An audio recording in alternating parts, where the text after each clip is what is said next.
Madakasira MLA MS రాజు YS Jagan పై తీవ్ర వ్యాఖ్యలు చేశారు.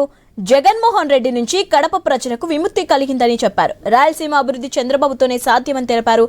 కడప గడపలో జరుగుతున్న మహానాడు ఫలితం జగన్ కు త్వరలోనే తెలుస్తుందంటున్న ఎంఎస్ రాజుతో మహానాడు ప్రాంగణం నుంచి ఐ న్యూస్ ప్రతినిధి Raju face to face, Srinivas face to face. మనతో ప్రస్తుతం మడకశిర ఎమ్మెల్యే ఎంఎస్ రాజు గారు ఉన్నారు. మహానాడు గురించి ఆయన ఏం చెప్తారో ఆయన మాటలను తెలుసుకునే ప్రయత్నం చేద్దాం. అన్న, మీరు చెప్పండి, సీమ గడ్డ సాక్షిగా ప్రస్తుతం కడపలో మహానాడు కార్యక్రమం జరుగుతుంది. ఇక మహానాడు కార్యక్రమానికి ఏ విధంగా జరగబోతుంది, ఎందుకు మా కడపలోనే పెట్టాల్సి వచ్చింది? ఏం కడప ఏమన్నా పాకిస్తాన్లో ఉందా, ఆఫ్ఘనిస్తాన్లో ఉందా, లేకపోతే ఏమన్నా వేరే బార్డర్లో ఉందా? ఆంధ్రప్రదేశ్లో ఉన్నటువంటి జిల్లాల్లో ఇదొక జిల్లా. సో కడపలో దుర్మార్గమైనటువంటి పాలన అందించిన నాయకుడు ఇక్కడి నుంచే ఉన్నాడు కాబట్టి ఆయన అహాన్ని తగ్గించి కార్యకర్తలు విజయగర్వంతో ఉన్నారు కాబట్టి కడపలో పెట్టాలని అనుకున్నారని నేను అనుకుంటా ఉన్నా. కడప ఏం పాకిస్తాన్లో లేదు, ఆంధ్రప్రదేశ్లో ఒక భాగము. చంద్రబాబు నాయుడు గారు అన్ని జిల్లాలకు ముఖ్యమంత్రి కాబట్టి ఇక్కడ పెట్టాల్సి వచ్చింది, పెడతా ఉన్నాం.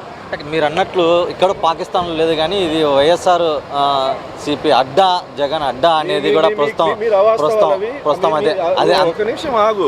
తెలుగుదేశం పార్టీ ఆవిర్భవించిన తర్వాత అనేక నియోజకవర్గాల్లో తెలుగుదేశం పార్టీ గెలిచిన సందర్భాలు ఉన్నాయి.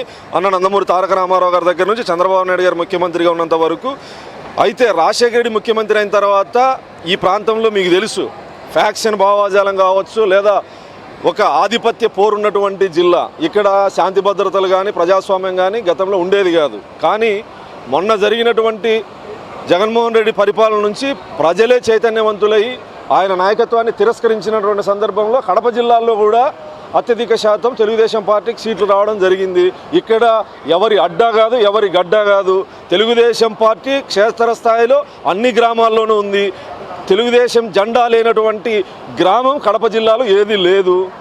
రాష్ట్రంలో వైసీపీ హయాంలో చోటు చేసుకున్నటువంటి అవినీతిని బట్టబయలు చేసేందుకు ప్రస్తుతం ఆ దిశగా కూడా అడుగులేస్తున్నారు. ఇందులో కార్యకర్తగా నుంచి ఎమ్మెల్యే స్థాయి వరకు కూడా ప్రతి ఒక్కరు ఫోకస్ చేస్తున్నారు. సాధారణ చిన్న చిన్న విషయాలకు కూడా పెద్ద స్థాయిలో అవినీతి జరిగిందని చెప్పి సాక్షాత్తు సీమ సాక్షిగా బట్టబయలుతుంది. దీంట్లో ఎంతవరకు అవినీతి జరిగిందంట?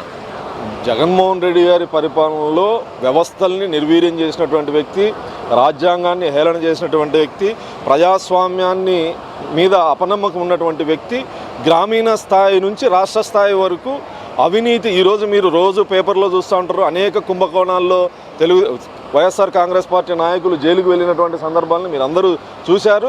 భవిష్యత్తులో ఇంకా పెద్ద పెద్ద నాయకులు కూడా పోయేటువంటి సందర్భం ఉంది. 43 ఏళ్ల టీడీపీ ప్రస్థానంలో కనివిని ఎరగని రీతిలో 2024లో దాదాపు 40 పైగానే సీట్లు టీడీపీకి ప్రజలు పట్టం కట్టడం జరిగింది. దీన్ని ఏ విధంగా చూడవచ్చు అంటారు? ఇది ప్రజలు తెలుగుదేశం పార్టీ గౌరవ ముఖ్యమంత్రి నారా చంద్రబాబు నాయుడు గారి మీద నమ్మకంతో ఇచ్చినటువంటి బాధ్యత. ఆ బాధ్యతాయుతంగా గౌరవ ముఖ్యమంత్రి గారి నాయకత్వంలో ఎమ్మెల్యేలు కానీ తెలుగుదేశం పార్టీ శ్రేణులు కానీ ఈ బాధ్యతగా స్వీకరించి ముందుకు ఇంకా అత్యధిక సీట్లు తీసుకోవడానికి ప్రయత్నం చేస్తాం. ప్రస్తుతం మడకశిర ఎమ్మెల్యే ఎంఎస్ రాజు కూడా కడపలో జరుగుతున్నటువంటి ఈ మహా సంగ్రామంలో భాగస్వామ్యం కావడం కూడా చాలా ఆనందం వ్యక్తం చేస్తున్నారు. ఇది మహానాడు వేదిక వద్ద తాజా పరిస్థితి. కెమెరా పర్సన్ కిషోర్తో శ్రీనివాస్, ఐ న్యూస్, కడప.